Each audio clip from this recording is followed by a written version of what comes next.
Imagine a battlefield frozen in chaos, where the roar of engines and the thunder of shells decide who lives and who falls. In the dead of winter 1943, on the blood-soaked plains of Kursk, German panzer divisions surged forward, only to be met by an invisible hammer, mobile artillery that struck without warning, then vanished before retaliation could come. Yet across the ocean, another nation was forging something far more formidable. Not a desperate conversion of old scrap, but a machine born from industrial might and battlefield wisdom. What if the difference between victory and stalemate wasn't just guns, but the platforms that carried them? Today, we uncover the dramatic clash between Germany's clever Wespe and America's unstoppable M7 Priest, two self-propelled howitzers that defined mobile firepower in World War II. One was ingenuity under pressure, the other was overwhelming dominance. Stay with us. This story reveals why one became a legend that shaped entire campaigns. Artillery has long ruled the battlefield, turning the tide with barrages that could shatter divisions from miles away.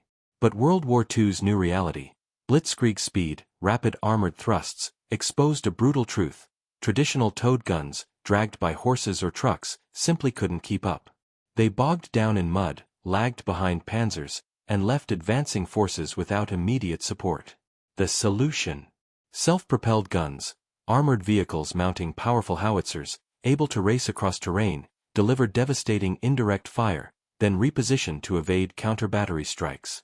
These weren't tank killers like the Jagdpanzer, they were the silent guardians of infantry and armor, providing suppression, smoke screens, and precision strikes.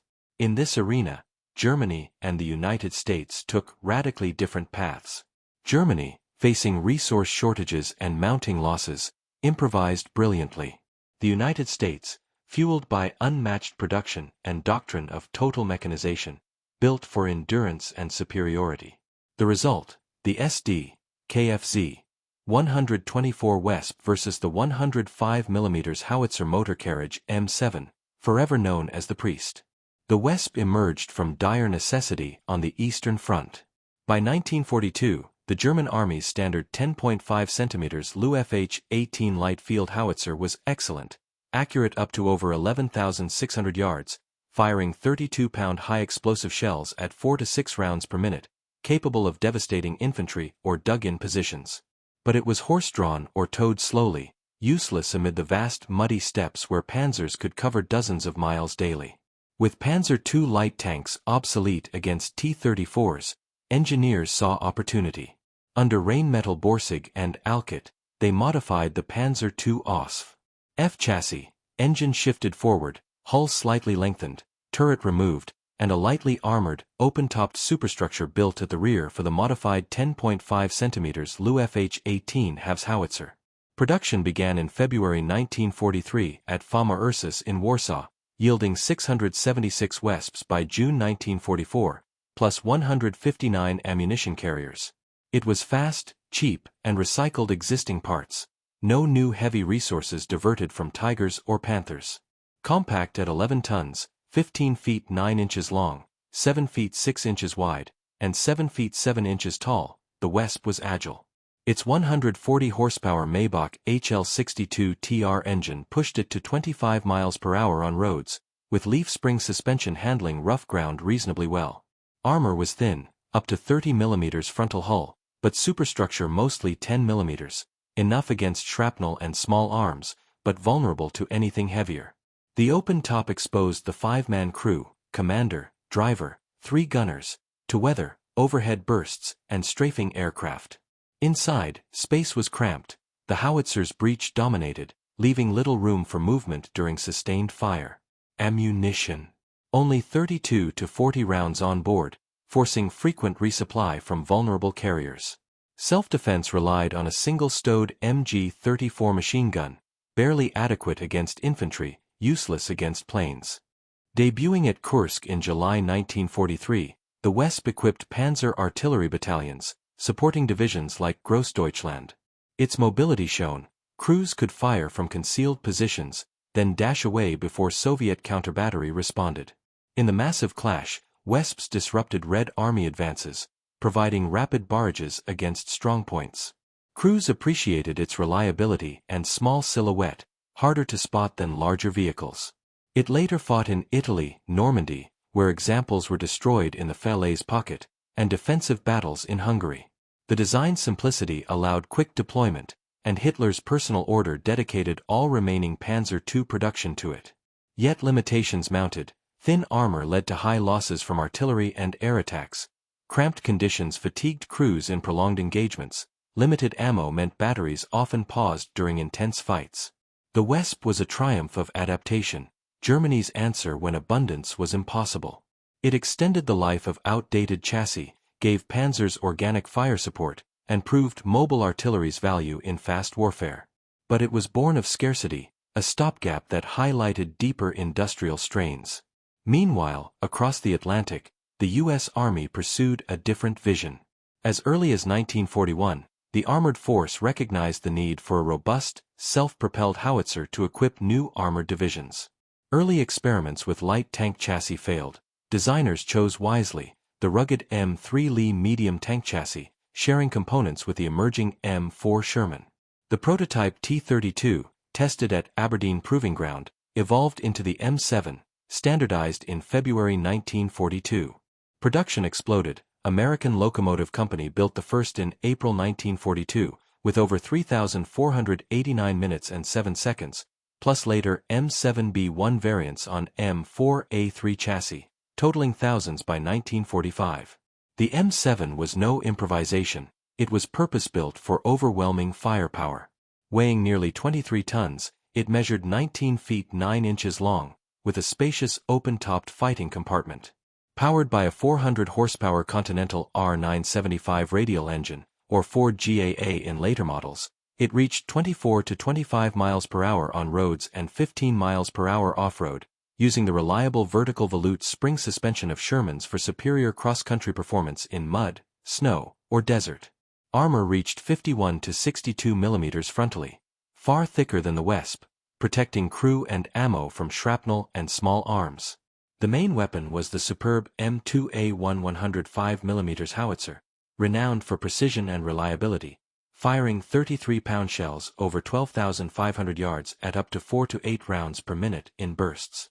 Crucially, it carried 69 rounds, more than double the Wespe, allowing sustained barrages without constant resupply. A 7-man crew, commander, driver, gunner, 4 cannoneers, worked efficiently in the roomy interior, passing heavy shells quickly. For defense, the famous .50 caliber M2 Browning rose in a distinctive ring mount. British troops called it a pulpit, birthing the nickname priest. First blood came in North Africa. 90 Lend-Lease priests joined the British 8th Army at El Alamein in October 1942, proving decisive. Despite ammo incompatibility with British 25-pounders, crews loved its mobility and power. In Italy, Normandy, and beyond, priests supported armored thrusts, providing flexible fire in the Battle of the Bulge and Pacific campaigns like New Guinea and the Philippines. In Operation Totalize, some became defrocked priests, guns removed, carrying infantry into battle. The priest wasn't just a vehicle, it was the backbone of mechanized artillery, embodying American doctrine, massive, reliable, unstoppable support. As these designs met on global fronts, their differences became stark. The Wespe excelled in speed and low profile, but the priest's larger chassis delivered superior protection, ammo endurance, crew comfort, and raw staying power. One improvised under constraint, the other dominated through foresight. Now picture this: 2 machines, born from opposite worlds of war, facing the same brutal demands, deliver crushing artillery support at speed, survive the chaos, and keep fighting when everything else breaks. The Wespe, a lean, desperate creation of German ingenuity, versus the M7 Priest, an American juggernaut built on abundance and unyielding doctrine. Let's break it down category by category, because the differences aren't subtle, they're decisive. First, firepower. Both vehicles mounted outstanding light field howitzers, the German 10.5 cm Lu FH-18 halves and the American M2A1 105mm. These guns were remarkably similar, high explosive shells around 32 to 33 pounds, ranges pushing 11,000 to 12,500 yards, and rates of 4 to 6 rounds per minute in bursts. Either could rain devastation on infantry positions, bunkers, or troop concentrations with terrifying accuracy. The shells themselves were interchangeable in destructive power, capable of creating craters that swallowed squads and silencing machine gun nests from afar. But here's where the platforms diverged dramatically. The Wespe squeezed in only 32 to 40 rounds, barely enough for a short, intense engagement. Once depleted, it had to retreat or wait for vulnerable ammo carriers, risking exposure in fluid battles. The Priest. A mobile fortress with 69 rounds stowed securely, more than double the Wespe's load. This meant Priest batteries could sustain barrages for hours, pouring fire relentlessly while the enemy scrambled for cover. In prolonged fights like those in Normandy or the Ardennes, this endurance turned the tide. Allied artillery never paused, while German support often faltered under the strain. Verdict: overwhelming advantage to the M7 Priest. Next, mobility, the lifeblood of self-propelled artillery. The Wespe, at just 11 tons, was nimble on its Panzer II chassis. Powered by a 140 horsepower Maybach engine, it hit 25 miles per hour on roads and handled cross-country surprisingly well with its leaf spring suspension. Its compact size, under 16 feet long and barely 8 feet tall, made it a ghost in the landscape, easy to conceal and quick to reposition after firing. On the Eastern Front's vast plains, this agility let Wespe crews strike, then vanish before Soviet counterbatteries zeroed in. Yet the Priest's heavier foundation proved superior in the long run. Built on the M3 medium tank chassis, later M4 Sherman variants, it weighed nearly 23 tons but harnessed a massive 400 horsepower Continental radial engine. Top speed matched the Wespe at around 24 to 25 miles per hour on roads, but its vertical volute spring suspension, proven on Shermans, delivered unmatched cross-country performance. Wider tracks spread weight better, reducing bogging in mud, snow, or desert sand. In North Africa's shifting dunes or Europe's broken bocage, Priests kept pace with armored columns without faltering. The Priest wasn't just mobile, it was reliably mobile across every theater. Verdict: clear edge to the M7 Priest for sustained, all-terrain endurance. Crew experience tells the human story, and it's stark. The Wespe packed 5 men into a cramped, open-topped box. The howitzer's breech dominated the space. Loaders wrestled heavy shells in tight quarters amid heat, recoil, and flying brass. In winter on the Eastern Front, crews endured freezing winds and snow. In summer, dust choked them. Sustained fire exhausted them quickly, limbs tangled, voices hoarse over the roar. German gunners respected the machine's speed, but many cursed the discomfort that sapped efficiency during long days. The Priest, by contrast, offered breathing room.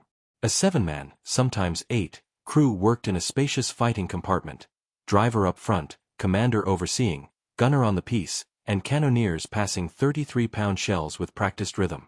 This wasn't luxury, it was combat efficiency.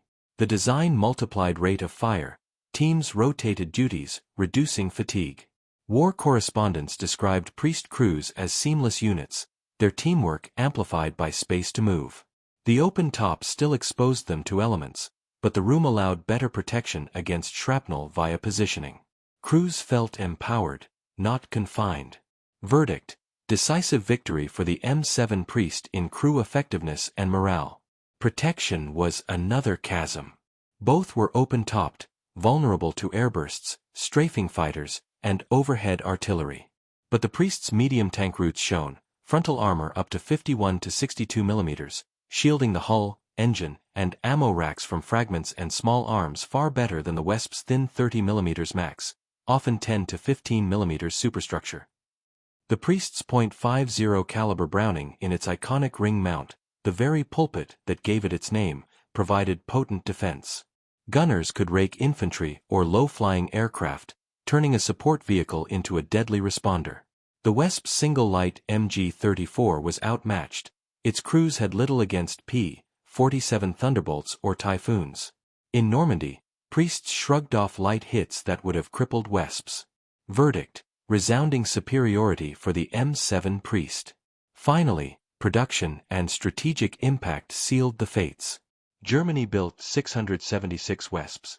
Clever, but limited by resource starvation and bombing. They served panzer divisions valiantly on the Eastern Front, at Kursk, and in desperate retreats, but numbers dwindled as chassis ran out. The Wespe was a brilliant improvisation, extending obsolete hulls into vital roles. America. Over 4,300 priests rolled off lines, plus variants. Under Lend-Lease, they equipped British, Canadian, and other Allied forces. At El Alamein, priests helped shatter Axis lines despite ammo mismatches. In Normandy, they supported every major push. In the Bulge, 3 battalions per armored division unleashed hellish barrages that blunted German offensives. Priests became the standard for Western Allied mobile artillery, proving mechanized firepower could be mass-produced and unstoppable. Even defrocked priests, guns removed for infantry transport, showed versatility. Verdict: crushing strategic dominance for the M7 Priest. In the end, the Wespe and the Priest weren't just vehicles, they were reflections of their nation's realities. The Wespe was born in desperation, a nation stretched thin, recycling what it had, turning weakness into a sting that could still bite hard. At Kursk, in Italy, and amid the ruins of 1944 retreats, Wespes delivered critical fire when panzers needed it most. Their crews, often young, exhausted, fighting on shrinking fronts, showed extraordinary skill, making the most of a clever but compromised design. It was a testament to German engineering under pressure, fast to build, agile, and deadly in short bursts. But the M7 Priest was forged in foresight and industrial might. Purpose-built from the start, it embodied American doctrine: overwhelming, reliable, mechanized firepower that never quit. From the sands of El Alamein to the frozen forests of the Ardennes, priests provided the continuous thunder that broke enemy will. Their larger crews worked like clockwork, their thicker armor and deeper ammo reserves let them stay in the fight longer. When Allied forces surged, priests surged with them, delivering barrages that silenced guns, shattered counterattacks, and paved the way for victory. The difference wasn't just specs, it was philosophy. One adapted to scarcity, the other exploited abundance. The Wespe was a brilliant stopgap, a wasp that stung fiercely but briefly. The Priest was a war-winning system, a chariot of destruction that dominated every front it touched. So, which was better? In isolation, the Wespe deserves admiration for what it achieved against impossible odds. But on the grand scale of World War II, the M7 Priest didn't just win battles, it helped win the war. Its mass production, endurance, and integration into combined arms operations made mobile artillery a decisive force, one that the Allies could sustain to the end. What do you think is the most underrated support vehicle of World War II? Drop your thoughts in the comments below. Maybe the Priest, maybe something else entirely. If this deep dive into the machines that shaped history hooked you, smash that like button, subscribe for more untold stories of steel and strategy, and ring the bell so you never miss an upload. Thanks for watching. Stay curious, stay informed.